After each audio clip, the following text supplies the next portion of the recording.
160வது வகுப்புல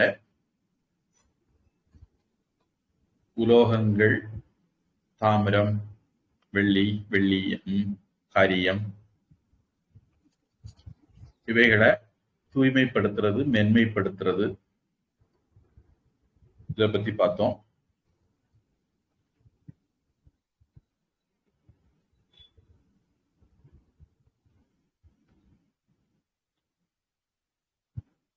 அதை கடினப்படுத்தணும்னா என்ன பண்றது அப்படிங்கிறது 11வது.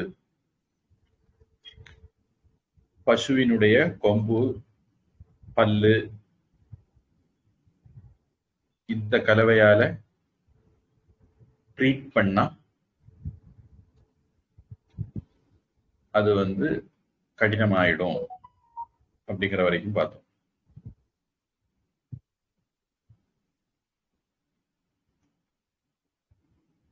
இப்ப 2வது அதிகரணம், 12வது பிரகரணம், 12வது வாக்கியம். அத்தியாய வரிசையில சொல்றதா இருந்தா 33வது அத்தியாயம். முதல்ல இருந்தே கணக்கு போட்டேன். பாரிகஹ பாரிகஹ ஸ்னிக்தஹ ஸ்னிக்தஹ மிருதுஹு மிருதுஹு ச ச பிரஸ்தர பிரஸ்தர தாதுஹு தாதுஹு பூமி பாகஹ பூமி பாகஹ வா வா பிங்களஹ பிங்களஹ ஹரிதஹ ஹரிதஹ பாட்டலஹ பாட்டலஹ லோஹிதஹ லோஹிதஹ வா வா தாமிர தாத்துஹு தாம்ர தாதுஹு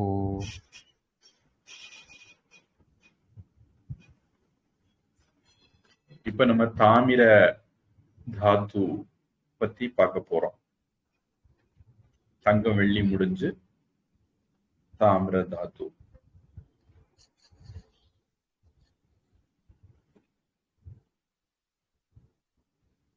பாரிகஹ கமா ஸ்னிக்தஹ கமா மிருது, வேற வேற குவாலிட்டிகள். பிரஸ்தர தாத்து கமா பூமி பாகஹ, அது மாதிரி பிங்களக கமா ஹரிதஹ பாட்டலக லோஹிதஹ.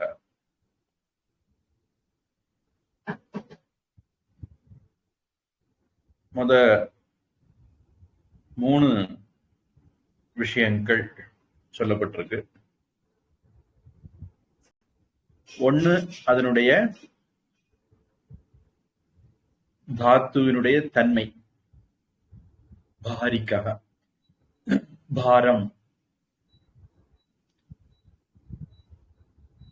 கனமா இருக்கிறது, வெயிட்டா இருக்கிறது, எடை கூடுனதா இருக்கிறது. பாரிகஹ ஒரு குணம். ஸ்னிக்தஹ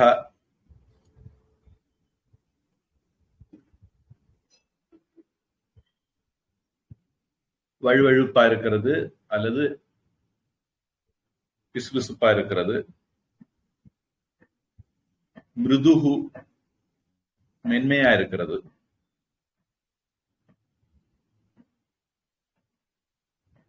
அடுத்தது, இது எங்க கிடைக்கலாம் அப்படின்னா, மணல்லையோ அல்லது சமதளத்திலேயோ மலைச்சரிவுகள்லையோ. பூமி சமதளம், பூமி பாகம். பிரஸ்தர தாத்து அப்படிங்கிறது மலைச்சரிவு.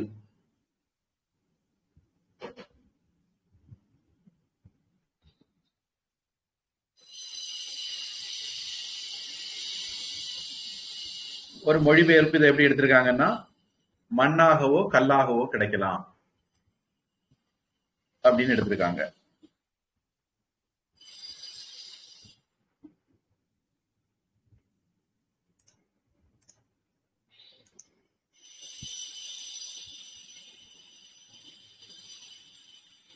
அடுத்தது 3வது, அதனுடைய நிறம் எப்படி இருக்கும்? சென்னையில பரமார்த்தானந்தான ஒரு சுவாமி உண்டு. அவரு ஆடிட்டிங் என்ன படிச்சிருக்காருன்னு கேள்விப்பட்ட ஞாபகம். பொதுவா வேதாந்தம் எடுக்கும்போது ஒவ்வொரு இதையும் இப்படிதான் அக்கு வேற ஆணி வேறா பிரிச்சு சொல்லுவார். 3வது நிறத்தை பத்தி சொல்றாரு. பிங்கலகா, பிங்களைய நிறம்.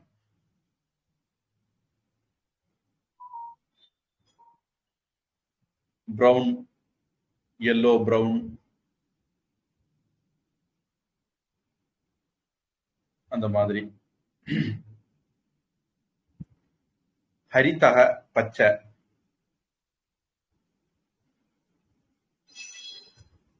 இதுல இது ஒரு அர்த்த சாஸ்திரத்துல இவ்வளவு கூர்மையா பார்க்கணுமான்னு தெரியல. ஆனா பிரம்மசூத்திரம் எல்லாம் இருந்துன்னா நாங்க இவ்வளவு கூர்மையா பார்ப்போம்.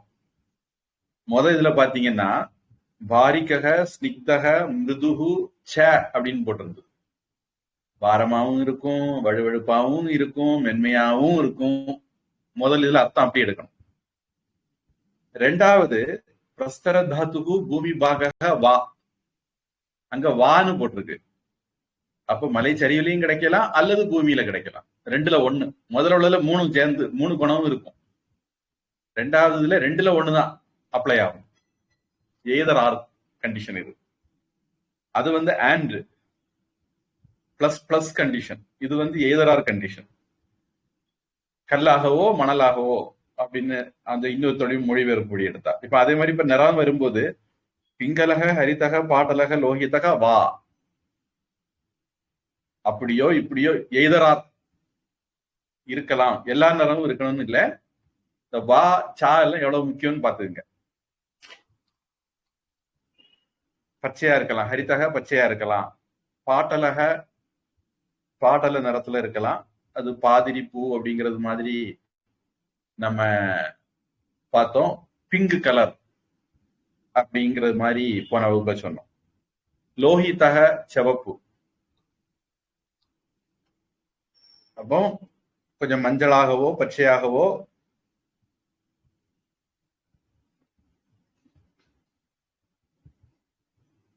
பிங்க் கலர் ரோசா பூ கலர்னு வச்சுக்கிடுவோம், அல்லது தாமரை பூ கலர்னு வச்சுக்குவோம், அல்லது சிவப்பு கலர். இப்படி எல்லாம் இருந்தால்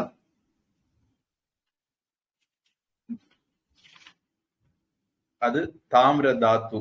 அப்ப தாமிர தாத்து எங்க கிடைக்கும், என்ன நிறத்துல இருக்கும், அதனுடைய தன்மை எப்படி இருக்கும், 3 விஷயம் இந்த ஒரு இதுல சொல்லப்பட்டிருக்கு.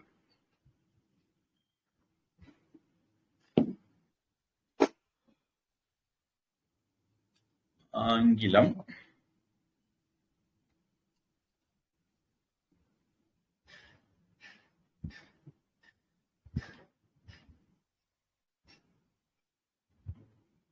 Those ores which are obtained from plains or slopes of mountains and which are heavy, greasy, soft, tawny green, dark bluish yellow.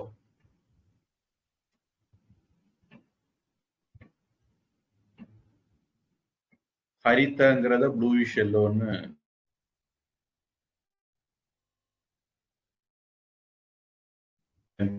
போல.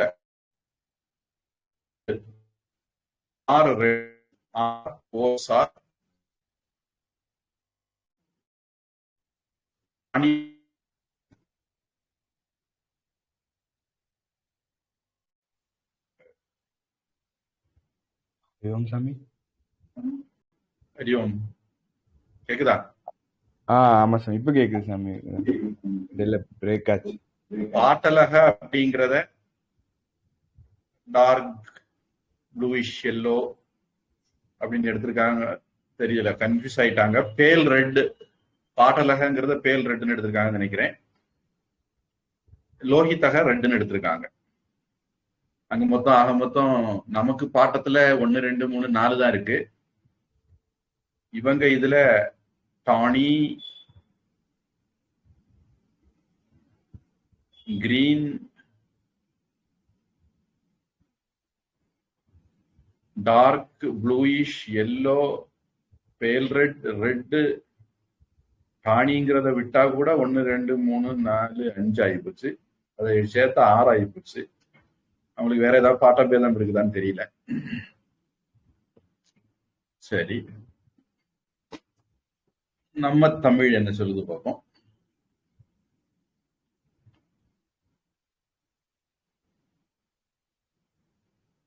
செம்பு,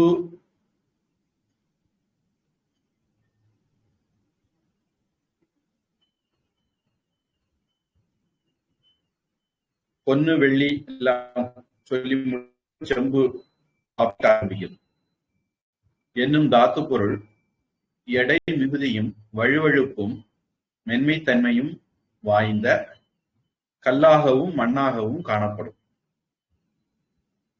பொன்மையும்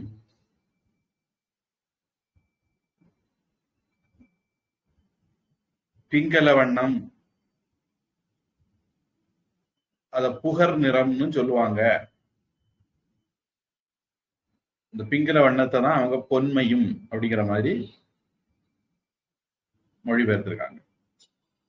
பொன் கலர் பொன்மை, பசுமையும் ஹரிதக, பாட்டலக பாதிரிப்பூ நிறமும். பாதிரிப்பூ நிறம் அப்படிங்கிறது சிவப்பு கம்மியா இருக்கிறதுனால அப்படி சொல்லியிருக்கு. செம்மையும் அதற்குரிய நிறங்களாம். பொதுவா பச்சை, இது என்னுடைய டிப்பணி, பச்சை ஏன் சொல்றாங்க அப்படின்னா, அது காற்றோட வினை புரியும் போது, நம்ம வீட்டுல தாமிர பாத்திரங்கள் எல்லாம் இருந்ததுன்னா அதுல தண்ணீர் பட்டதுன்னா, தண்ணீர் வச்சிருந்தோம் அப்படின்னா களிம்பு பிடிக்குதுன்னு சொல்லுவாங்க. அது மாதிரி காப்பர் சல்பேட்டா மாறுனா அது மயில் துத்தம் அப்படின்னு தமிழ்ல சொல்லுவாங்க. அது ஒரு மயில் நீல கலர் அல்லது ஒரு நீல கலர் பச்சை கலர்ல மாறும். இப்ப வீட்டுல இந்த காலத்துல பழைய காலத்துல என்ன பண்ணுவாங்கன்னா, போஸ்டர் எல்லாம் ஒட்டுறதுக்கு மைதா மாவு காய்ச்சுவாங்க. அந்த மைதா மாவுல கொஞ்சம் மயில் தூத்தம் கலந்து காய்ச்சுவாங்க. அப்ப அது சீக்கிரம் கெட்டு போகாது அப்படின்னு. ஆனா மயில் தூத்தம் சாப்பிடக்கூடிய பொருள் இல்லை. பிளஸ் டூல எல்லாம் கெமிஸ்ட்ரி லேப்ல அப்படி தந்த உடனே காப்பர் சல்பேட்னு சொல்றதுக்கு எளிமையான ஒரு உப்பு. அது எளிமையான உப்போ இல்லையோ, வாத்தியார் அவ்வளவு நல்லா பாராட்டுதார். அதனால எந்த உப்புமே நாங்க டெஸ்ட் பண்ணாம பார்த்த உடனேயே இது இன்னதான் இருக்குன்னு கண்டுபிடிச்சிருவோம். அதுக்கப்புறம் அதுக்குள்ள டெஸ்ட் மட்டும் பண்ணா போறோம், நேரம் மிச்சம். வரத்த மாவு மாதிரி இருந்தா இது, ப்ளீச்சிங் பவுடர் ஸ்மெல் வந்தா இது, சோடா உப்பு மாதிரி இருந்தா இது, அந்த மாதிரி சில க்ளூ வச்சிருப்பாங்க. நான் சொல்ல வந்தது என்னன்னா,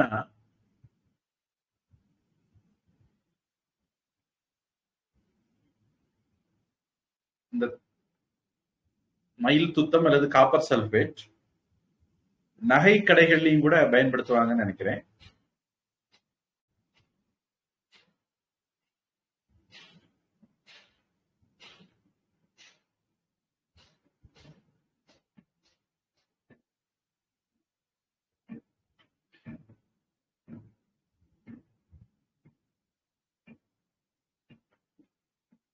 அப்புறம்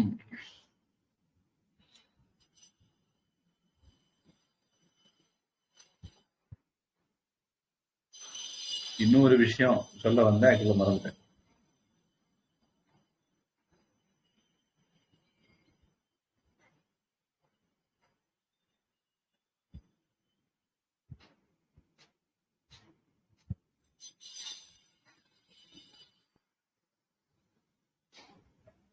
சரி, வேற இப்ப ஞாபகம் வந்தா சொல்றேன். உங்க தமிழ்ல என்னதுக்கு படிங்க? வலுவாகவும் வழுவழுப்பாகவும் மென்மையாகவும் இருக்கும். தாமிரத்துக் கல்லாகவோ பூமியின் பரப்பிலோ இருக்கும்.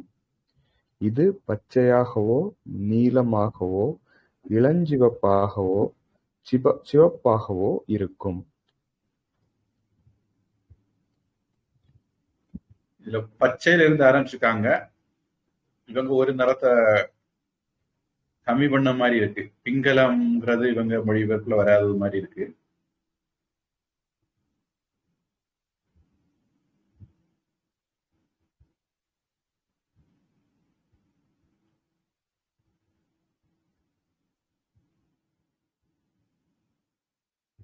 சரி, அடுத்தது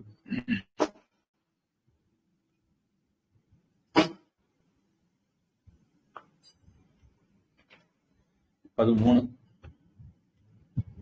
காக்க மோட்சக. காக்கமோச்சகः.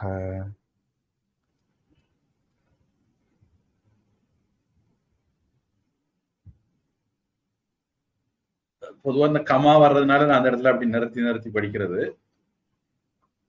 கபோத ரோச்சனா வர்ணக, இல்ல கபோத கபோத ரோச்சனா ரோச்சனா வர்ணக வர்ணः ஸ்வேத ஸ்வேத ராஜி ராஜி நத்தஹ நத்தः வா வா விஸ்ரஹ விஸ்ரः சீசதாத்துஹு. சீசதாத்துः. சீசதாத்து எப்படி இருக்கும்? சீசதாத்துன்னா லெட் காரியம். இதுக்கு நிறம் எப்படி இருக்கும்?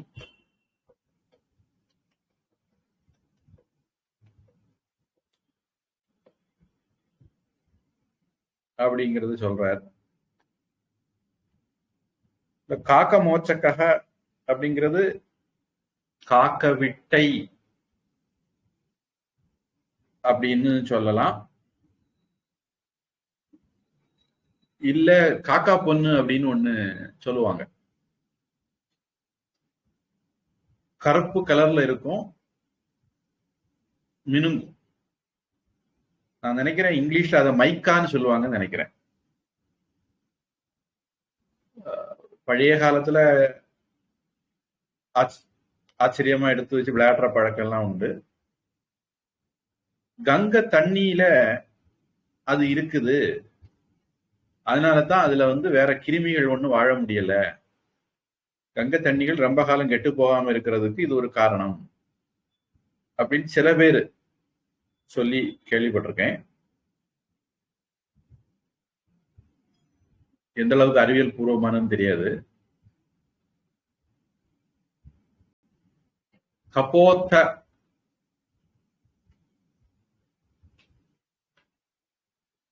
அப்படின்னா புறா. ரோச்சனா கோ ரோச்சனை, பசுல இருந்து வரக்கூடிய ரோச்சனை. அது பெரிய மருந்து, கோரோசனை தைலம்னு சொல்லுவாங்க. பசுல இருந்து என்னென்னமோ கிடைக்குது. வர்ணக நிறம்னு சொல்றதா இருந்தா இப்படி எல்லாம் இருக்கலாம். காக்க மோச்சக்கக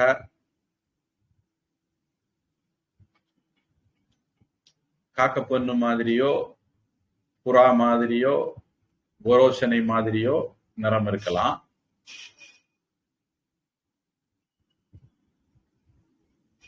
காக்க மோச்சக்கன்னு ஏன் பிரிச்சாங்க அப்படிங்கிறது ஆராய்ச்சிக்குரிய விஷயம். பிரம்மசூத்திரம் எல்லாம் படிச்சா இப்படி எல்லாம் யோசிக்க தோணும். ஒவ்வொன்றுக்கும் ஏதோ ஒரு காரணம் இருக்கும்னு தோணும். கபோத ரோச்சனா வர்ணக, காக்க மோச்சக்க கபோத ரோச்சனா வர்ணகன்னு ஒன்னாட்டி சொல்லியிருக்கலாம், மூணுமே வர்ணத்தை குறிக்கிறதா இருந்தா.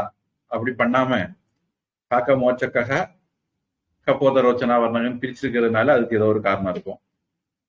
ஸ்வேத ராஜி நத்தக,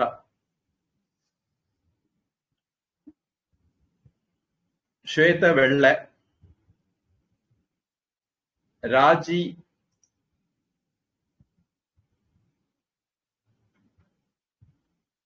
ராஜி வச்சுட்டான், வேலையை ராஜி வச்சுட்டான், ராஜினாமா பண்ணிட்டான் அப்படின்னு சொல்றது இந்த ஒரு வார்த்தை தான்.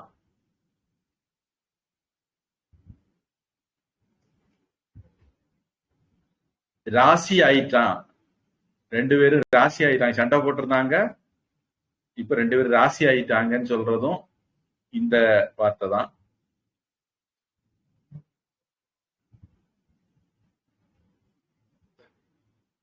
ராஜினாமா அப்படின்னா ஒரு பரஸ்பர ஒப்பந்தம் அப்படிங்கிற மாதிரி தான் அர்த்தம்.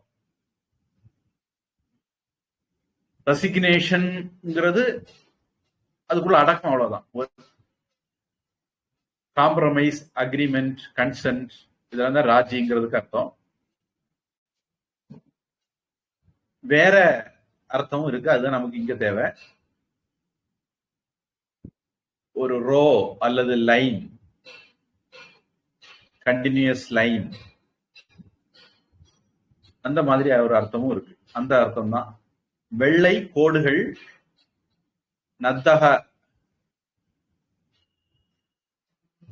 அப்படிங்கிறது வெள்ளை கோடுகளோடு கூடுன, வெள்ளை கோடுகள் வரையப்பட்ட,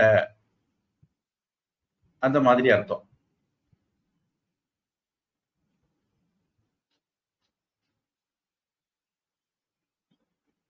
அந்த காக்க பொண்ணு அப்படிங்கிறது கொஞ்சம் பார்க்க அப்படித்தான் தோணும்.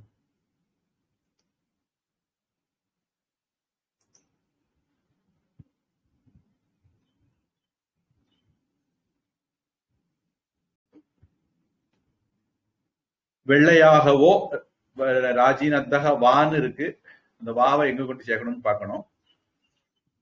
அடுத்தது விஸ்ரக, பச்சை இறைச்சி மாதிரி ஒரு மனம் இருக்கும். இப்படி எல்லாம் இருந்தா அது சீச தாத்து. அப்போ விஸ்ரகங்கிறது மனத்தை பத்தி சொல்றதுனால ஸ்வேத ராஜி நத்தக அப்படிங்கிறத பாவ அங்க கொண்டு சேர்த்துக்க வேண்டியதான்.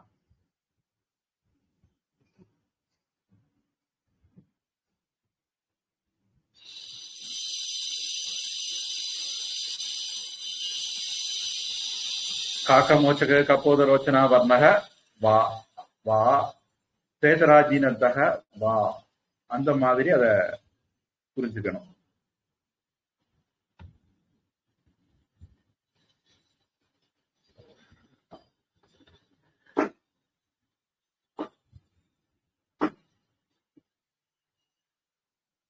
ஆங்கிலம். Those words which have the color of Kaka Mochaka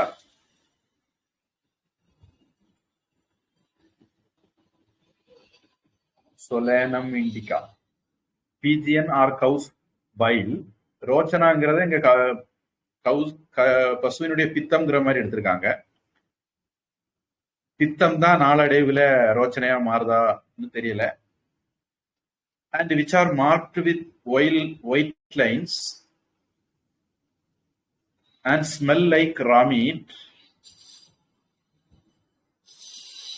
are the ores of lead.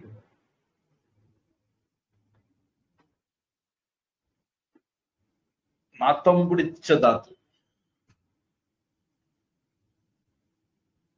காரியம் என்னும் தாத்து பொருள் காக்கை நிறம் போன்ற கருமையும். இவங்க காக்கை நிறம்னு எடுத்துட்டாங்க.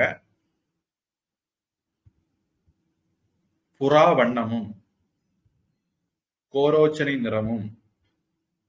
காக்கை நிறம் தெரியும், புறா வண்ணம் என்ன சொல்ல வராங்க? வெள்ளை புறாவா, கருத்த புறாவா, செவத்த புறாவா, மஞ்ச புறாவா? கோரோசனை நிறமும். கோரோசனைனா என்ன நிறம்? பித்தம்னா மஞ்சளா இருக்கலாம், பொன்னிறமா இருக்கலாம். வெள்ளிய கீற்றுக்களின் நிறைவும். வெள்ளக்கோடு அப்படிங்கிறத இங்க வெள்ளிய கோடுன்னு ஆக்கிட்டாங்க. இப்ப காரியம் வெள்ளியும் சேர்ந்தேதான் கிடைக்குமா அப்படிங்கிற ஒரு கேள்வி இருக்கு. வெள்ளிய கீற்றுக்களின் நிறைவும். கீற்றுன்னா கோடு. தீ நாற்றமும் கெட்ட நாற்றமும். தீ அப்படிங்கிற வார்த்தைக்கு தமிழ்ல கெட்ட அப்படிங்கிற மாதிரி அர்த்தம். தீய, அதுல இருந்து தீ நாற்றம் உடையதாகும். நாற்றம்னா நாஞ்சில் நாட்டுல, கேரளாவில எல்லாம் பேட் ஸ்மெல்னு அர்த்தம் இருக்கலாம். தமிழ்ல நாற்றம்னா ஸ்மெல், அவ்வளவுதான். தீ நாற்றம்னு போட்டா தான் அது பேட் ஸ்மெல்லாட்டு மாறும்.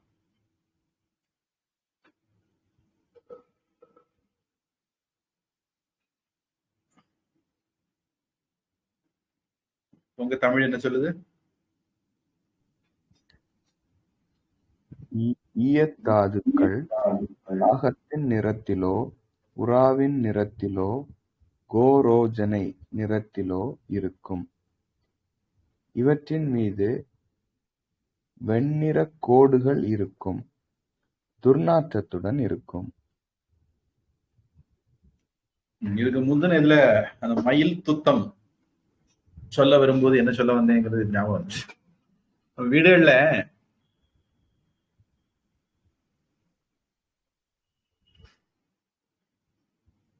இன்வெர்டர், அந்த இன்வெர்டர்ல பவர் கனெக்ஷன், அதாவது பிளஸ் பாயிண்ட், அதுல பாத்தீங்கன்னா நாள்பட களிம்பு பிடிக்கும். எலக்ட்ரிக் போஸ்ட்லயும் பிடிக்கும், ஆனா அது நம்ம பார்க்கறது கொஞ்சம் கஷ்டம். இது நம்ம வீட்டிலேயே இருக்குனால நம்ம பார்க்கறதுக்கு வாய்ப்பு இருக்குனால சொல்றேன். ஒரு மாதிரி களிம்பு பிடிக்கும்.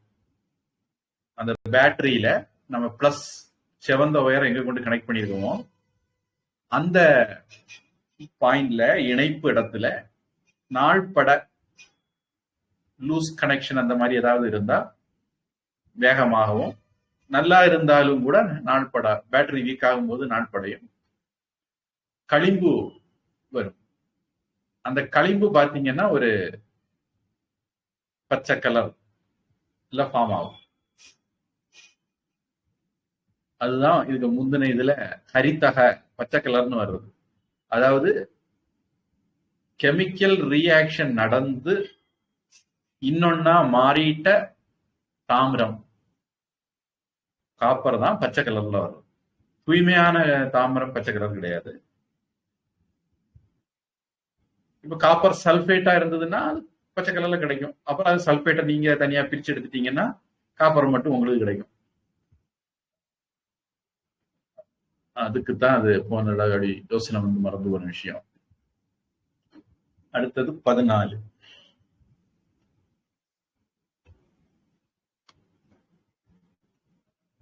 ஊஷர கர்ப்புரஹ. ஊஷர கர்ப்புரஹ.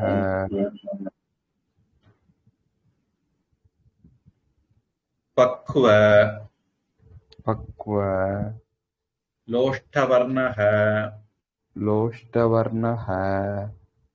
வா வா. த்ரபு தாத்துஹு. த்ரவு தாத்துஹு.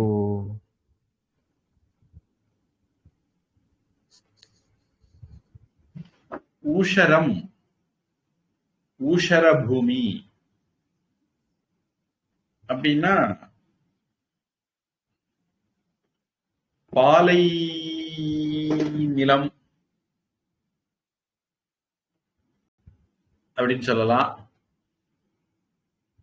உவர் நிலம், உப்பு நிலம் அப்படின்னு சொல்லலாம். பொதுவா தாவரங்கள் முளைக்க முடியாத, வாழ முடியாத நிலத்த ஊஷரம் சொல்லுவாங்க. தமிழ்ல அத கலர் நிலம், உவர் நிலம் இப்படிலாம் சொல்றது இருக்குது. ஊஷர கற்பூரக,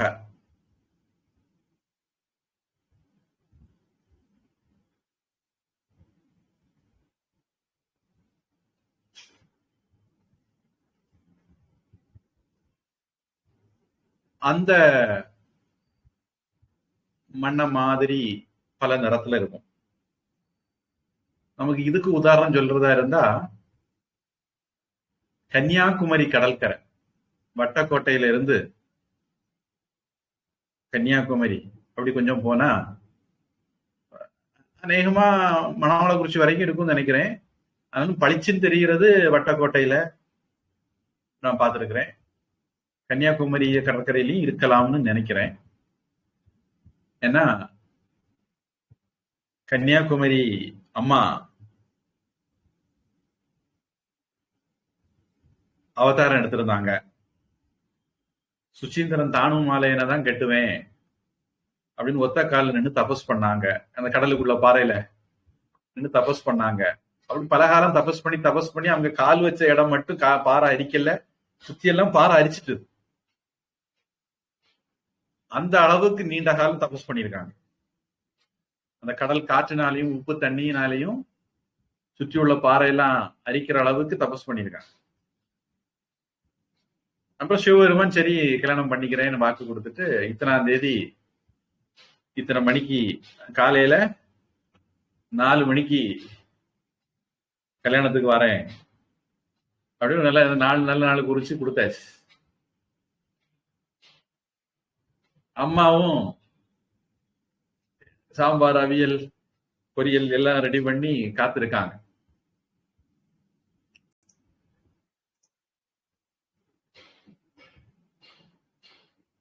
சிவபெருமான் காலையில கரெக்டான்னு கிளம்பி வரும்போது, சிவபெருமான் பார்வதியை கல்யாணம் பண்ணிட்டா ஒரு பெரிய நல்ல காரியம் நடக்காம போயிடும். ஏன்னா ஒரு அரக்கன் இருந்தான். அந்த அரக்கன் பெண்களை ரொம்ப மட்டமா நினைச்சான். அதனால அவன் கல்யாணம் ஆகாத கன்னி பெண்ணாலதான், குமரி பெண்ணாலதான் எனக்கு சாவு அப்படிங்கிறது மாதிரி ஒரு வரம் கேட்டிருந்தான்.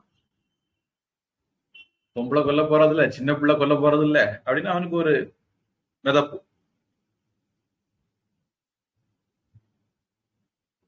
சிவபெருமான் போய் கல்யாணம் பண்ணிட்டு அதுக்கு ஒரு அம்மா எப்படி அவனை கொல்ல முடியும்? இந்த கல்யாணத்தை நடக்காம ஆக்கணும்னு இந்திரன் என்ன பண்ணாரு, வழியில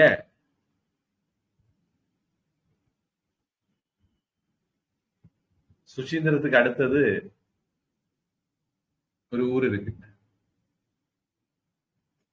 இப்ப வரதுட்டு வா வச்சு ஆரம்பிக்கும்.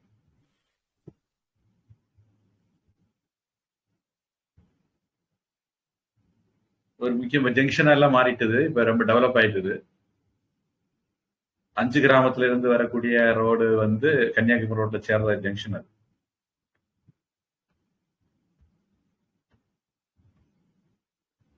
வட்டப்பாறையா இல்ல, அது மாதிரி ஒரு சரி ஞாபகம் வரும்போது சொல்றேன். அங்க பாறையில நின்னு சிவபெருமான் வரும்போது கொக்கரக்குமன் கூவிட்டார். நான் கோழி கூவுறதுக்கு முன்ன வருவேன்னு சிவபெருமான் வாக்கு கொடுத்திருந்தார். சிவபெருமான் பார்த்தாரு, அடடா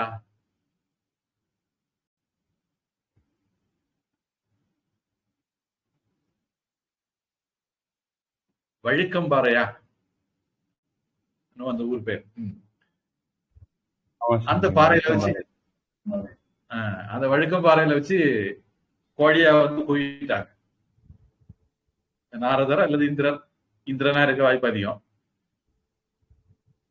அப்ப ஐயோ கோழி குவிட்டு டைம் தப்பி போச்சே, கொடுத்த வாக்கு காப்பாத்தலையே அப்படின்னு சிவபெருமான் திரும்பி போயிட்டாராம் சுசீந்திரத்துக்கு. அதனால அங்க சிவபெருமான் வருவாருன்னு அம்மா காத்திருந்தாங்க, வரல. கோவத்துல கல்யாணத்துக்கு சமைச்சு வச்சிருந்த சாப்பாடு, சாம்பார், அவியல், ரசம், பொரியல் எல்லாத்தையும் எடுத்து விசிறி அடிச்சாங்களாம். அதுதான் மணலா மாறி அங்க கன்னியாகுமரியில கிடக்குதான். அதுதான் சிவப்பு மண்ணு, கருப்பு மண்ணு, ஷைனிங் மண்ணா எல்லாம் இருக்குதான். இது நம்ம புராண கதை. அறிவியல் என்ன சொல்லுதுன்னா, அது கதிரியக்கம் உள்ள மணல். நியூஸ் 7 தொலைக்காட்சிக்காரன் நினைக்கிறேன், வைகுண்டராஜன் என்னவோ பேரு, ஜோரா எல்லாத்தையும் பல வருஷங்களா கொள்ளையடிச்சு ஃபாரினுக்கு ஏற்றுமதி பண்ணி பாகிஸ்தான் மாதிரி நாடுகளுக்கு கொடுத்து பொழைச்சிட்டு இருக்கான். இந்திய, சீனா மாதிரி நாடுகளுக்கும் நம்ம கண்ணை வச்சு நம்ம குத்திக்கிட்டு இருக்கிறோம். அதுல இது ஒரு சம்பவம்.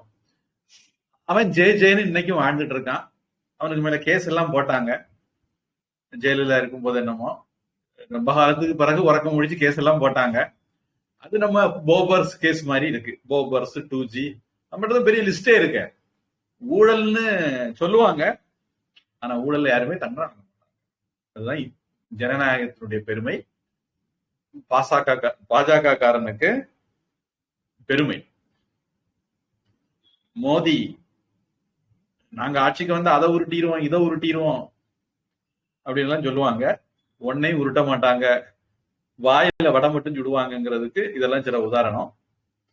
இன்னைக்கும் அந்த மனுஷன் அங்க மணலை அள்ளி வித்துட்டு தான் இருக்கான்னு நினைக்கிறேன்.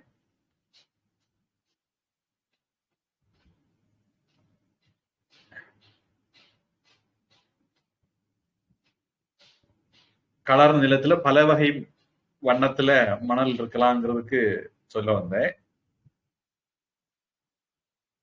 சுடுமண் நிறம். சுடுமண் அப்படின்னா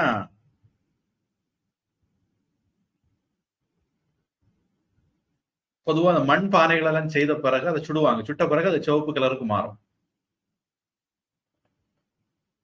உண்மையிலேயே குளம், ஏரியில உள்ள களிமண்ணை எடுத்துதான் பானை செய்வாங்க. நம்ம தலைக்குளம், அப்புறம் நாரூல் போற வழியில சுங்காங்கடை, இந்த மாதிரி இடங்கள்ல, தாழக்குடி, இந்த மாதிரி இடங்கள்ல போய் பாத்தீங்கன்னா தெரியும், மண்ணுக்கு தான் நிறத்துலதான் இருக்கும் பானை முதல்ல செய்யும் போது. அப்புறம் அதை சுட்டு வரும்போது அது சிவப்பா மாறிடும். அதனால சுட்ட மண், சுடுமண் அப்படிங்கிறது சிவப்பு நிறத்தை குறிக்கிறதுக்காண்டி சொல்லியிருக்கலாம். அப்ப அதனுடைய நிறம் எப்படி இருக்கும் அப்படின்னா, பல வகை வண்ணத்திலையும் இருக்கலாம், சுட்ட மண்ணு வண்ணத்திலையும் இருக்கலாம்.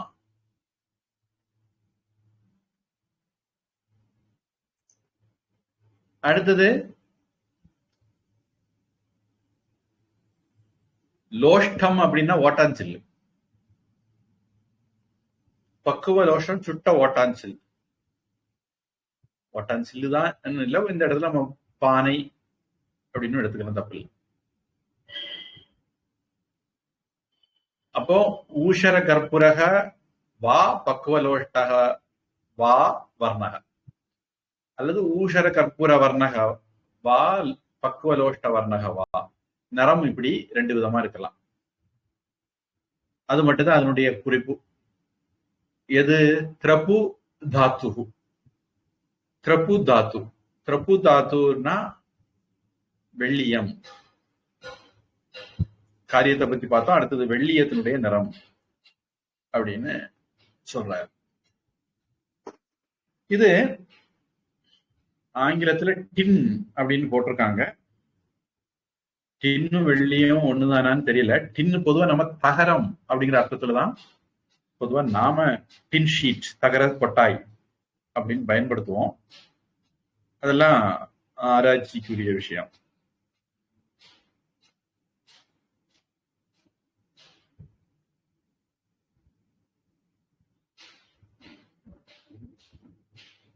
Those ores which are as variegated in color as saline soil, or which have the color of a burned lump of earth, are the ores of tin.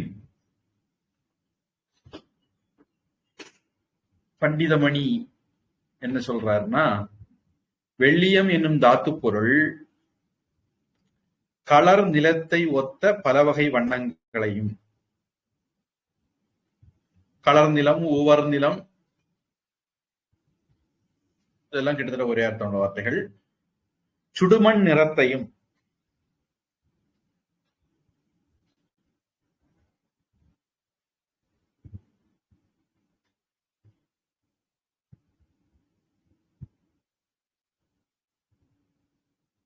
கரிசல் மண் அப்படின்னு சொல்லுவாங்க. பருத்தி எல்லாம் விளையிறது கோவில்பட்டி அந்த பக்கம் எல்லாம் இருக்கு. பொதுவா ஆற்று படுகைகள் அது வரும். கரிசல் மண்ணுங்கிறது கொஞ்சம் பொதுவா கொஞ்சம் கருப்பா இருக்கும். கருப்பு இருக்கிறனால தான் கரிசல், கருமை நிறமுடையனால கரிசல்னு கொண்டு வந்திருப்பாங்கன்னு நினைக்கிறேன். இங்க பொதுவா சிவப்பு நிறத்தை குறிக்கிறது, சுடுமண் நிறம். உங்க தமிழ் என்ன சொல்லுது? தகரத்தாதுக்கள் உஷர நாட்டு மண்ணைப் போல் கொஞ்சம் வெள்ளையாகவும் சுட்ட மண் நிறத்திலும் இருக்கும். என்ன தாத்து? தகரத்தாதுக்கள். தகரத்தாது. அவங்க டின் தகரம் தான் எடுத்திருக்காங்க. ஒரு தகரமும் வெள்ளியும் ஒண்ணுதானா அப்படிங்கிறது நான் ஆராய்ச்சி பண்ணணும். ஊஷரங்கிறது வெள்ளைங்கிற மாதிரி எடுத்திருக்காங்க. அவங்க ஊஷரங்கிறத பாலைவனம் மண்ணு அந்த மாதிரி அர்த்தத்துல எடுத்திருக்காங்க. அந்த வெண்மை நிறம், வெண்மைங்கிற பஞ்சு மாதிரி வெள்ளை இல்லை, அவங்க அந்த அர்த்தத்துல எடுத்திருக்காங்கன்னு நினைக்கிறேன்.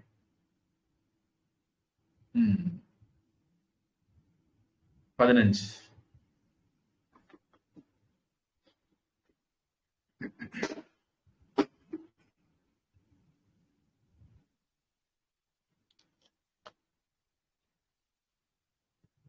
கரும்பக கரும்பக கரும்பக பாண்டு ரோஹிதக பாண்டு ரோஹிதக சிந்து வார புஷ்ப வர்ணக சிந்து வார புஷ்ப வர்ணக வா வா தீக்ஷ்ணதாத்து தீக்ஷ்ணதாத்து. இதுல கரும்பக, பாண்டு, சிந்து ரோஹிதக, சிந்து வார இதெல்லாம் கமா போட்டு பார்த்துக்கிட வேண்டியதான். வா இப்படியோ அப்படியோ அப்படியோ அப்படியோ இருக்கலாம் அப்படின்னு நிறம் அடையாளம் சொல்லியிருக்கு. இதுலயும்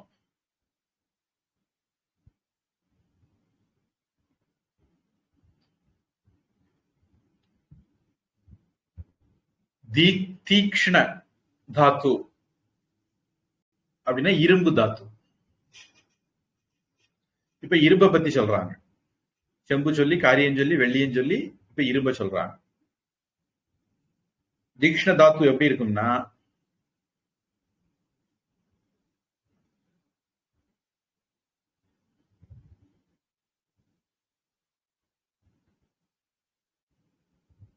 கரும்பக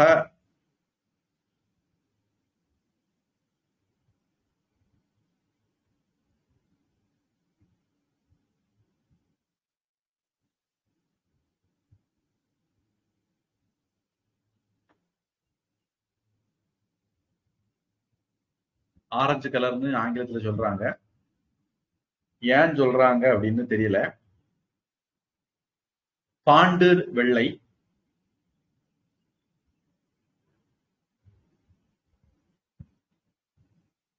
ஒரு கேமல் மாதிரி ஒரு இது வரும். குஷ்டரோகம் சொல்லுவாங்க, பாண்டு ரோகம் சொல்லுவாங்க சம்ஸ்கிருதத்துல. வெண்குஷ்டம் அப்படி தமிழ்ல சொல்லுவாங்க. வெள்ளை வெள்ளையா பேச்சு பேச்சா வர்றதுக்கு. பாண்டுனா வெண்மை. பிறக்கும் பாண்டுனுடைய அம்மா வியாசரோட சேரும் போது பயத்துல விளறிட்டாங்களாம். அதனால பாண்டு பிறக்கும் போது விளர்ன நிறத்துல பிறந்தாராம். அதனால அவருக்கு பாண்டுன்னு பேர் போட்டாங்களாம். பாண்டு நான் சொல்றது பஞ்சபாண்டவருடைய அப்பா பாண்டு சொல்றேன். ரோஹிதக சிவப்பு, வெண்மையும் சிவப்பும். சிந்துவார புஷ்பம், சிந்துவாரம்ங்கிறது நொச்சி அப்படின்னு சொல்றாங்க. கருநொச்சி அப்படின்னு ஒண்ணு உண்டு, சிவப்பு நொச்சி உண்டு.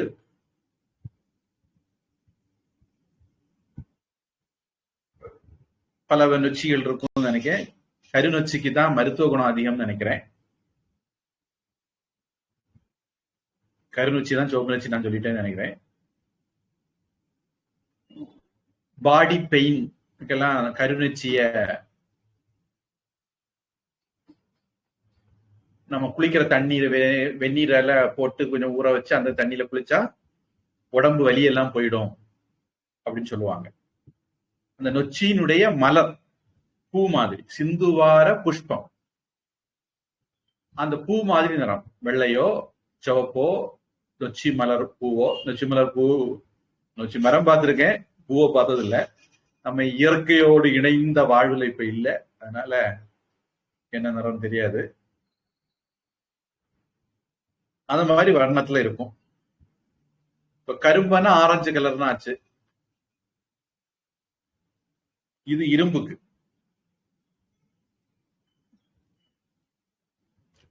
நல்ல தூய்மையா இருந்தா வெண்மை பாண்டு, துருபிடிச்சா கருப்பு, சூடா இருந்தா சிவப்பு.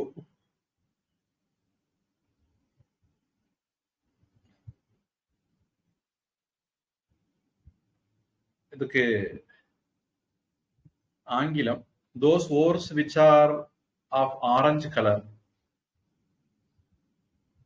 குறும்பா அப்படின்னு போட்டிருக்கேன். குறும்பையா கரும்பையா, எனக்கு கரும்பகன் இருக்கு, கரும்பக அப்படின்னு இருக்கு. ஆர் பேல் ரெட். உங்களுக்கு எப்படி இருக்கு? இங்க குறும்பக தான் சாமி இருக்கு, பாடபேதம். அடுத்து பேல் ரெட்.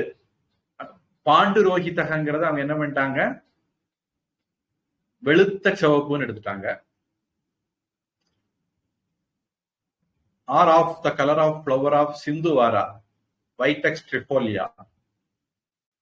ஆர் ஆஃப் தீக்ஷ்ணா. தீக்ஷ்ணா என்னன்னு கண்டுபிடிக்கல போல, அதனால இரும்பு அப்படின்னு இங்கிலீஷ்ல டிரான்ஸ்லேஷன் பண்ண விட்டாங்க. பண்டிதமணி என்ன சொல்றாருன்னா, இரும்பு என்னும் தாத்து பொருள் சிறிய பரற்கற்கள் வடிவில். அவரு கரும்பக அப்படிங்கிறத சிறிய பரற்கற்கள் வடிவில் அப்படின்ட்டு எடுத்திருக்கிறார். அதனுடைய தன்மைக்கு எடுத்திருக்கிறாரு, நிறத்துக்கு எடுக்கல. பொதுவா மணல், நுண்மணல், பருமணல், அதுக்கப்புறம் சரல், அதுக்கப்புறம் ஜல்லி, இப்படி எல்லாம் பழைய காலத்துல, நான் இதுக்கு முன்னாடி ஒரு நாள் சொல்ல முயற்சி பண்ண எனக்கு வரல, இப்ப வருது. இந்த மாதிரி அதனுடைய சைஸை பொறுத்து கிரடேஷன் இருக்கு. ஜல்லினா ஒரு இந்த சைஸ் இருக்கிறது, லட்டு மாதிரி சைஸ்ல இருக்கிறது. லட்டுன்னா திருப்பதி லட்டு இல்ல, ஒரு காட்டு நெல்லிக்காய்,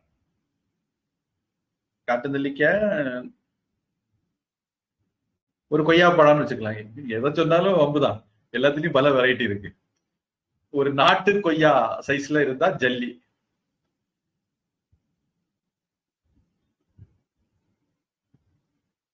அதை விட பொடிசா இருந்தா சரல், அதை விட பொடிசா இருந்தா மணல். இது சிறிய பரற்கற்கள், பரல் அப்படி சொல்லுவாங்க. ஒரு லட்டு மாதிரி இருக்கிறத பரல் சொல்லுவாங்க. புன்னைக்காய் பரல், அதாவது புன்னை காய் வந்து ஒரு லட்டு மாதிரி தான் இருக்கும். அத வந்து களைச்சி என்ன பெபிள்ஸ் அது மாதிரி சொல்லலாம். அந்த மாதிரி இருக்கிற சைஸுக்கு பரல் அப்படின்னு பேரு. முத்துப்பரல் அப்படிலாம் சொல்ற பழக்கம் எல்லாம் உண்டு. உருண்டையா இருக்கிறதுக்கு பரல் அப்படின்னு சொல்ற பழக்கமா இருந்திருக்கலாம். சிறிய பரற்கற்கள் வடிவில் வெண்மையும் கருமையும் கலந்த நிறத்தினையும்.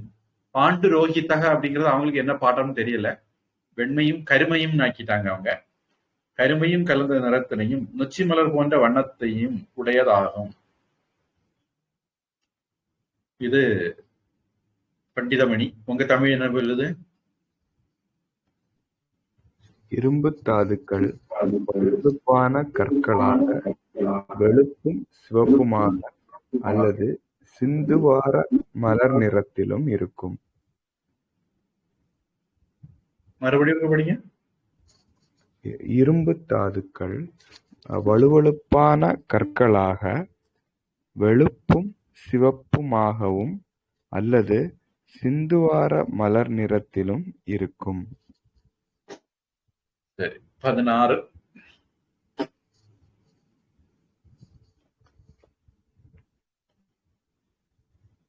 காக்காண்ட காக்காண்ட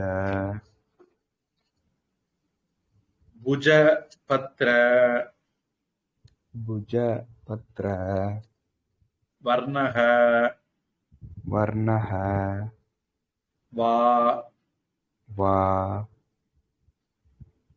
வைக்ருந்தக தாத்துஹு வைக்ருந்தக தாத்துஹு. வைக்ருந்தக தாத்து அது என்னன்னு யாரும் கண்டுபிடிக்கல. அது வந்து தாமிரம் தாமிரம் இல்ல,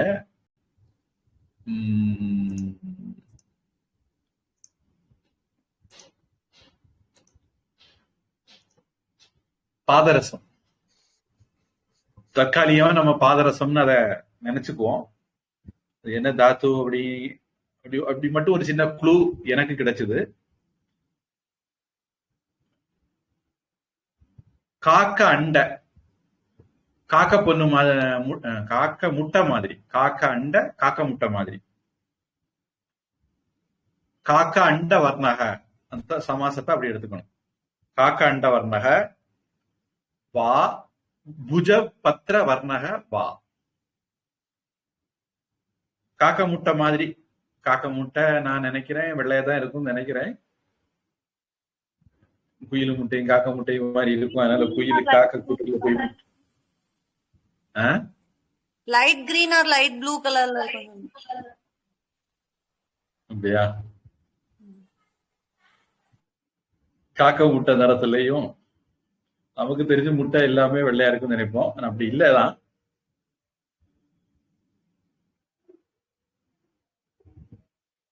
சில முட்டை கொஞ்சம்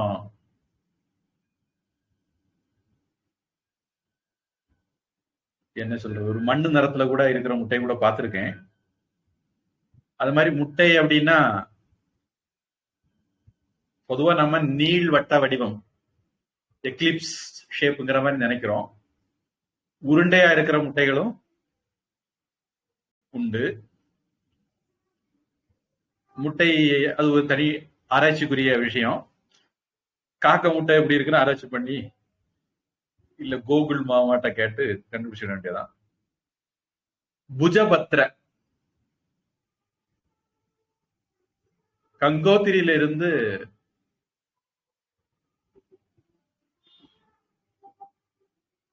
கோமுக்கு போற வழியில போஜுவாசான்னு ஒரு இடம். அதுக்கு பிறகு வெறும் காடுதான், பச்சை தண்ணி கூட குடிக்க கிடைக்காது. போஜுவாசால கொஞ்சம் ஹோட்டல் எல்லாம் இருக்கு, சாப்பிடணும் கூட சாப்பிட்டுக்கலாம். கடைசி டவுன் வச்சுக்கோங்களேன்.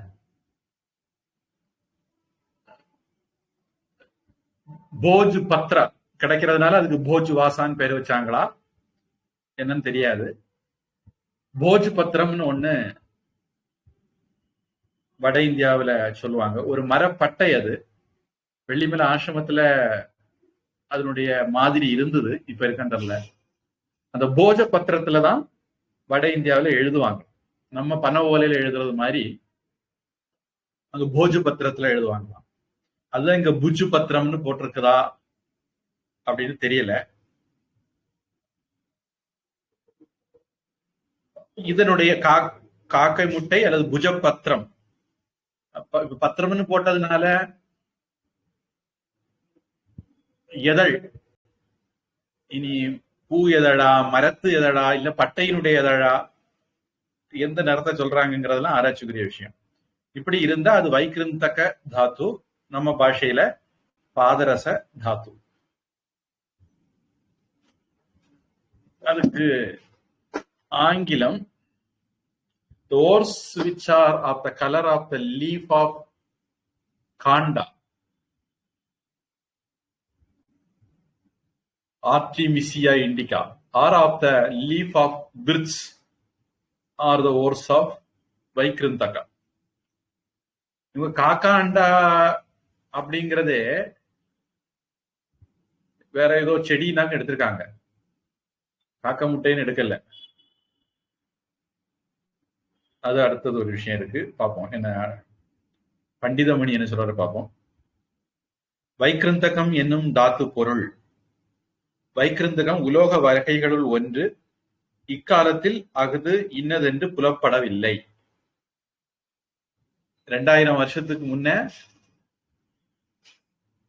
சாணக்கியர் என்ன எழுதினாருன்னு இன்னைக்கு இருக்கிற நம்ம ஜந்துக்களுக்கு தெரியல. நம்முடைய பாரம்பரியத்தை நாம இழந்துகிட்டே வரோம், எவ்வளவோ இழந்துகிட்டே வர்றோம். பாரம்பரியமான விஷயங்களை கத்துக்கிடாததுனால வேதங்கள் 1008 சாக்கையில 6 சாக்கை தான் மிச்சம். 1008ல 6 எத்தனை பெர்சன்டேஜ் கணக்கு போட்டுருங்க. இனி அதுல ஒரு 10க்கு சங்கரர் பாஷையெல்லாம் எழுதி வச்சிருக்காரு. உபனிஷத்துக்கள்ல மட்டும் ஒரு 10 சங்கரர் காப்பாத்திருக்காரு. இத கூட படிக்கிறதுக்கு நமக்கு யாருக்கும் நேரம் இல்லை. இப்படி வேற வேற ஃபீல்டுல எவ்வளவோ இருந்திருக்கு. அதுல பக்தியார் கில்ஜி நாலந்தாவில கொளுத்துனது, தக்ஷசீலால இருந்து கொள்ளையடிச்சிட்டு போனது, இதெல்லாம் போய் போய் போய் மிச்சமே ஏதோ கொஞ்சம் இருக்கு. அந்த கொஞ்சத்தை படிக்கிறது கூட நமக்கு எல்லாம் நேரம் இல்லை. அதனால நாம தெரியல அப்படின்னு சொல்லிக்கிட வேண்டியதான். பண்டிதமணியும் அது என்னதுன்னு தெரியல அப்படின்னு எழுதுறாரு. வைக்கிருந்தகம் என்னும் தாத்து பொருள். என்னால ஒரே ஒரு விஷயம் மட்டும் சொல்ல முடியும். விக்ரு அதுல இருந்து இந்த வைக்கிருந்தகம்னு வந்திருக்கணும். விகாரம் மாறுபடக்கூடியது, மாற்றக்கூடியது, அந்த மாதிரி அர்த்தம் தரக்கூடிய ஒரு வார்த்தை அது. விக்ருத்தகம்ங்கிறவுடைய தத்திதம் தான் வைக்கிருந்தகம்ங்கிற அளவுக்கு மட்டும் என்னால சொல்ல முடியும். காக்கை முட்டை, வைக்கிருந்தகம் என்னும் தாத்து பொருள், காக்கை முட்டை, பூர்ச்சத்தின் இலை. பூர்ச்சம்னு தமிழ்ல புஜு பத்திரத்துக்கு பூர்ச்சம்னு சொல்றாங்க போல, இங்கிலீஷ்ல கூட அது பிரிட்ஜ் அப்படிதான் போட்டிருக்காங்க. இவை போன்ற இலைனா பொதுவா பச்சையா இருக்கும். பொதுவா புரோட்டன்ஸ் இலை இல்லாம இருந்தா அது என்ன நிறம் அப்படிங்கிறது பாத்துக்க வேண்டியதுதான். இவை போன்ற நிறத்தை உடையதாகும்.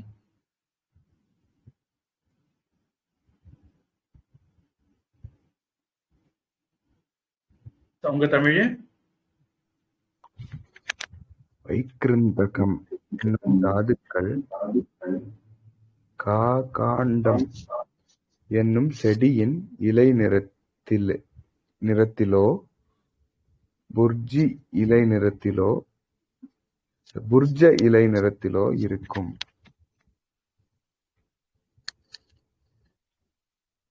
நம்ம இன்னும் ஒரு வரி பார்த்துருவோம். அதோட அவரு தாத்துக்களை பட்டியலிடுற டாபிக் முடியும். அதனால அதையும் பார்த்துருவோம்.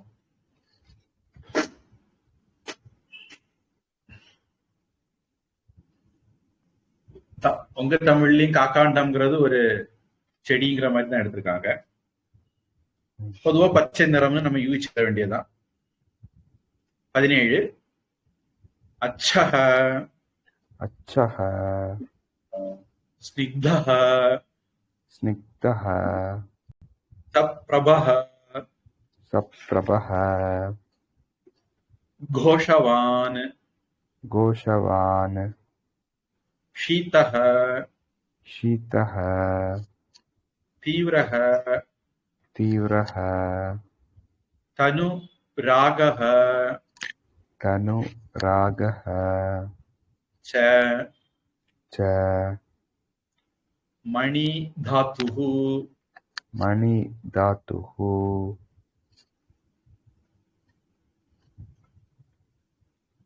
என்கிட்ட ஒருத்தங்க கேட்டாங்க, அர்த்த சாஸ்திரம் படிக்கிறதுனால என்ன பிரயோஜனம் நமக்கு அப்படின்னு. நான் இலங்கை ஜெயராஜ்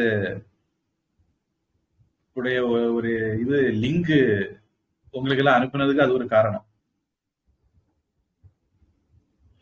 அர்த்த சாஸ்திரம் நம்ம வாழ்க்கையோட சம்பந்தப்பட்ட விஷயம்தான்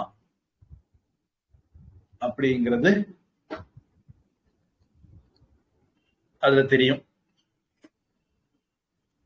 இப்போ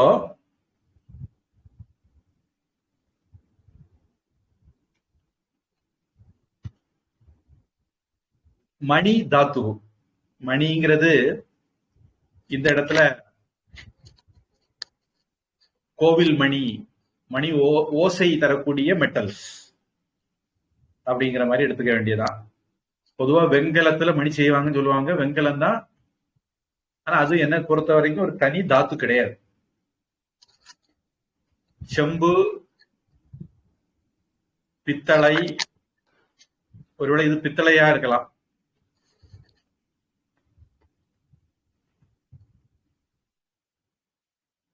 செம்பு பித்தளை எல்லாம் ஒரு குறிப்பிட்ட விகிதத்துல கலந்து பண்றதுதான் மணி அப்படின்னு சொல்லுவாங்க. வெண்கலம்னு, வெண்கல மணி, வெண்கல தொண்டைன்னு எல்லாம் சொல்லுவாங்க. வெண்கல பானை எல்லாம் கூட உண்டு பழைய காலத்து வீடுகள்ல. அதாவது உலோகங்களை எவ்வளவு மேக்சிமத்துக்கு பயன்படுத்தி இருக்கிறோம் அப்படிங்கிறது ஒரு ஆராய்ச்சிக்குரிய விஷயம். செம்பு, பித்தளை, வெண்கலம் இப்படி எல்லாம் வெரைட்டியா நம்முடைய தேவைக்கு ஏற்றது மாதிரி வெள்ளி, தங்கம் மட்டுமல்லாம நாம் வச்சிருந்தோம்.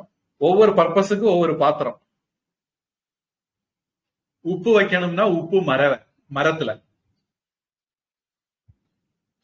இப்படி சக்கப்போடு போட்டுட்டு இருந்த ஒரு கலாச்சாரம் நாம.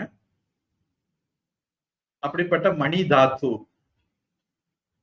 எப்படி இருக்கும்னா, நான் சொன்ன வெண்கலம் எல்லாம் உலோக கலவை. பள்ளிக்கூடத்துல அது எவ்வளவு பர்சன்டேஜ்ல என்னென்ன தாத்துக்கள் கலப்பாங்கன்னு எல்லாம் படிச்ச ஞாபகம் இருக்கு, இப்ப மறந்துட்டேன்.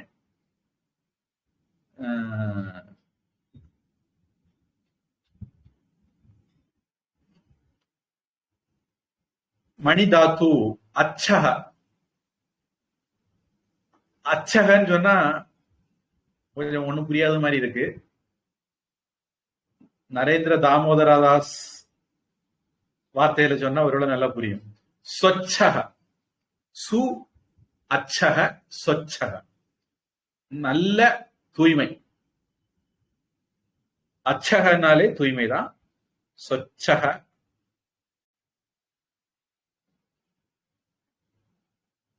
தூய்மையானது. ஸ்னிக்தக வழுவழுப்பானது. ச பிரபக ஒளியோடு கூடினது. நம்ம ஆசிரமத்துல ஷோடச உபச்சாரம் பண்ணுவாங்க. முக்கியமா திங்கக்கிழமையில, ரிஷிகேஷனா திங்கக்கிழமையில ஆதர்ஷகம் சமர்ப்பயாமி அப்படிம்பாங்க.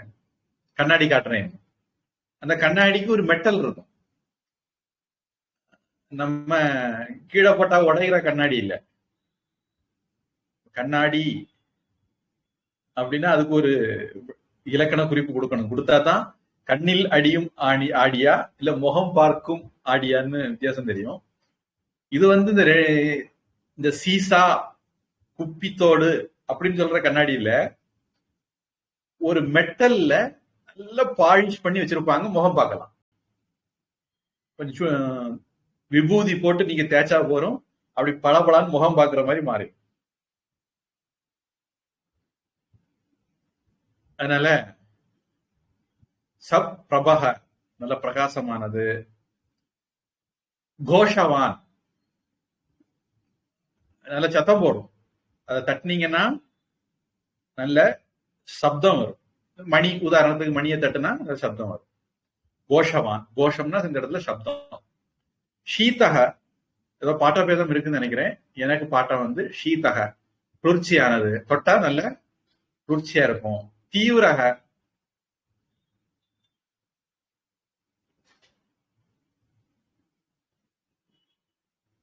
ரொம்ப கடினமானது சொல்லலாம். பொதுவா அந்த வெங்கல பானையெல்லாம் கீழே போடப்படாது, உடஞ்சிரும். வார்ப்பு, அது ஒரு மெட்டீரியல் இருக்கு. வார்ப்பும் வெங்கலமா இருக்கும்னு நினைக்கிறேன். வார்ப்புல வந்து ரொம்ப பதமா தான் தீ வைக்கணும். தேங்காய் சிரட்டையெல்லாம் போட்டா வார்ப்பு வெடிச்சிடும். அதாவது விஷயங்களை கண்டுபிடிக்கணும், உலோகங்களை கண்டுபிடிக்கணும், அதை தாத்துல இருந்து பிரிச்சு எடுக்கணும், அப்புறம் அதை வந்து பயன்பாட்டுக்கு மாத்தணும். அப்படி பயன்பாட்டுக்கு மாத்தின பிறகு அதுல இன்னென்ன மாதிரி பிளஸ் அண்ட் மைனஸ் எல்லாம் இருக்குன்னு கண்டுபிடிச்சு அதெல்லாம் நடைமுறைக்கு கொண்டு வரணும். எவ்வளவு தலைமுறைகள் அறிவு அதுல போயிருக்கும்னு நாம யோசிக்கணும். அப்படிலாம் யோசிச்சாதான் இதுக்கு ஒரு அர்த்தம் உண்டு. இல்லைன்னா அர்த்த சாஸ்திரம் அர்த்தம் இல்லாத சாஸ்திரமா வரும். அடுத்தது தனுராகக, குறைஞ்ச நிறம், மெலிஞ்ச நிறம், இதெல்லாம் இருந்தா மணி தாத்து.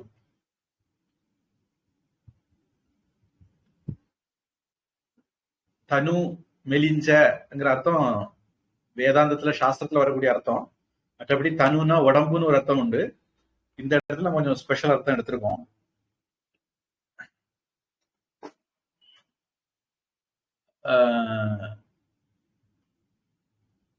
ஆங்கிலம்,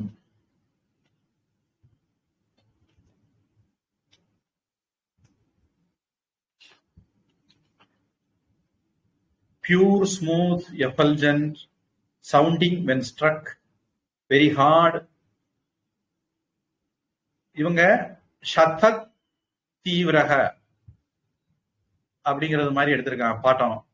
அதனால வெரி ஹார்டு அப்படின்னு எடுத்திருக்காங்க. என்கிட்ட இருக்கிறதுல ஷீதக தீவிரகன்னு இருக்கு, ரெண்டு வித்தியாசம். அண்ட் ஆஃப் லிட்டில் கலர் தனுராக ஆர் ப்ரீஷியஸ் ஸ்டோன்ஸ். இவங்க மணிங்கிறது ப்ரீஷியஸ் ஸ்டோன்ஸ், நவரத்னம் அப்படிங்கிற மாதிரி அர்த்தத்துல எடுத்திருக்காங்க. அது எந்த அளவுக்கு சரி அப்படின்னு எனக்கு தெரியல. மேற்கொண்டு கான்டெக்ட்ல எந்த அர்த்தம் உறுதிப்படுதுன்னு பார்ப்போம். பண்டிதமணி கதிரேச செட்டியார் வந்து மணிகள் உண்டாகும் தாத்து பொருள் தெளிவு, வழுவழுப்பு, ஒளி, ஒலி, அந்த மணி அர்த்தம் எடுக்க முடியாதுன்னு என்னுடைய அபிப்பிராயம் லாஜிக்கலா. ஏன்னா நம்ம ஏற்கனவே மணிகள் பத்தி டீட்டெயில் பார்த்தாச்சு. அதனால இப்ப வரக்கூடிய மணி ஒலி எழுப்பக்கூடிய மணியா தான் இருக்கணும் அப்படின்னு நம்ம யூகிக்க வேண்டியதுதான். மணிகள் உண்டாகும் தாது பொருள் தெளிவு, வழுவழுப்பு, ஒளி, ஒலி, மிக்க குளிர்ச்சி. இவங்க என்ன பண்ணிட்டாங்க, இந்த மணி உண்டாகக்கூடிய தாத்து பொருள் சுட்டாலும் சரி, உளியினால உடைச்சாலும் சரி, ரொம்ப சத்தம் வரும் அப்படிங்கிறதுனால ஒலி மிக்கதுன்னு போட்டிருக்காங்க. மிக்க குளிர்ச்சி அப்படின்னு ஏன் போட்டிருக்காங்க அப்படின்னா, இயற்கையிலே குளிர்ந்து இருந்தாலும் குளிர்ந்திருக்கும் ஒரு காரணம். ரெண்டாவது, நெருப்புல போட்டு சுட்டு நெருப்பை விட்டு எடுத்த உடனே வேகமா குளிர்ந்துடும். இப்படி ரெண்டு காரணத்தினால மிக்க குளிர்ச்சின்னு சொல்லியிருக்காங்க அப்படின்னும். குறைந்த நிறம் என்னும் இவற்றை உடையதாகும். உங்க தமிழ் என்ன சொல்லுது? வைரம் போன்ற மணிகளின் தாதுக்கள் தெளிவாகவும் மழுமழுவென்றும் ஒளியுடனும் இருக்கும். தட்டினால் சத்தம் கேட்கும். சூட்டிலிருந்து இறக்கியதும் உடனே குளிர்ந்துவிடும். நிறம் மிகவும் மங்கலாக இருக்கும். இது நிறம் மங்கலா இருக்குங்கிறது ஒரு இடமும், தட்டுனா சப்தம் வருங்கிற ஒரு இடமும், வைரம், வைடூரியம், கோமேதகம் போன்ற மணிகளுக்கு பொருந்தாது அப்படின்னு நான் நினைக்கிறேன். மட்டும் இல்ல, இந்த வைரம் வைடூரியம் நம்ம போன அத்தியாயத்துல விலாவாரியா நிறைய பார்த்தாச்சு. அங்கேயே அது எங்க கிடைக்கும், எப்படி இருக்கும்னு எல்லாம் சொல்லியாச்சு. மீண்டும் அதை பத்தி இங்க சொல்லியிருக்கான வாய்ப்பு கம்மி அப்படின்னு நான் நினைக்கிறேன். மேற்கொண்டு இதுக்கு விரோதமா ஏதாவது வரிகள் வருதான்னு பார்ப்போம். இந்த இடத்துல முடிவா ஒரு சின்ன விஷயம் சொல்லி முடிச்சுட்டேன். சூட்டோட தோசை சுட்டுருவோம், காற்று உள்ள போதே தூத்திக் கொள்வோம். நாம ஏற்கனவே ஒரு நாடு, அதை காப்பாத்துறது, ஒற்றர்கள், படை இப்படிலாம் பார்த்தோம். அதுல அந்த காலத்துல ரத கஜ துரக்க பதாதி 4 வகை படை இருந்தது. இப்ப 3 படை: தரைப்படை, கப்பல் படை, வான்படை. அப்படி இருக்கு. ஒரு வித்தியாசம். முன்னாடி அம்பு, வில்லு, ஈட்டி இப்படி எல்லாம் சண்டை போடுவாங்க. அதுக்கப்புறம் துப்பாக்கி குண்டு, பீரங்கி குண்டு எல்லாம் வந்தது. இப்ப பாத்தீங்கன்னா ட்ரோன் பயன்படுத்துறாங்க. அதாவது குட்டி விமானம்னு சொல்லலாம், அல்லது போலி விமானம்னு சொல்லலாம். போலி விமானம்னு சொல்லணும்னு நிறைய பேர் சொல்றாங்க. ஏன் அப்படின்னா, இந்தியாக்காரன் போலி விமானத்தை விட்டு பாகிஸ்தான்காரன் விமானத்தை தாக்குற கருவிகள் எங்கெல்லாம் வச்சிருக்கான்னு பார்த்து கண்டுபிடிச்சிட்டு அதெல்லாம் அடி போட்டு தாக்கிட்டான், ஏமாத்தி போட்டான், நம்ம வச்சு கழுத்தறுத்திட்டீங்களே அப்படின்னு பாகிஸ்தான்காரன் அலறிட்டு இருக்கிறாங்க. அதுக்கப்புறம் உண்மையான விமானத்தை அனுப்பி போட வேண்டிய இடத்துல எல்லாம் போட்டு தாக்கிட்டாங்க அப்படின்னு கேள்வி. பாகிஸ்தான்காரன் இந்த வேலையை பண்ணான்னு சொல்றாங்க. உண்மையான ஏவுகணைகளை எல்லாம் அனுப்பாம ஏவுகணைகள் மாதிரி பொம்மைகளை அனுப்புனா அப்படின்னு அவங்க பக்கத்துல இருந்தும் ஒரு கதை தொடக்கத்துல ஓடிட்டு இருந்தது. இப்ப யுத்தம் அப்படிங்கிறது போர் விமானம், ஏவுகணைகள் இந்த மாதிரி எல்லாம் போயிருக்கு. அந்த காலத்துல பிரம்மாஸ்திரம், வர்ணாஸ்திரம், வாயுவாஸ்திரம் எல்லாம் இருந்தது. இப்ப அது ஏவுகணைகள்னு சொல்றோம். அதுக்கு அடுத்த கட்டம் ட்ரோன் வந்திருக்கு. இனி அடுத்தது ஏஐ, ரோபாட் வரும். இதெல்லாம் மாறி வரக்கூடிய கால சூழல்கள்ல போர் உத்திகள் மாறி வருது. அர்த்தசாஸ்திரம் படிக்கும்போது நம்ம அந்த காலத்துல அப்படி இருந்தாங்க, இந்த காலத்துல இப்படி இருக்காங்கிறதையும் கவனத்துல வச்சுக்கணும். ஏதாவது கேள்வி இருக்கா? இல்ல சாமி, கேள்வி எதுவும் இல்ல சாமி. பிரார்த்தனை.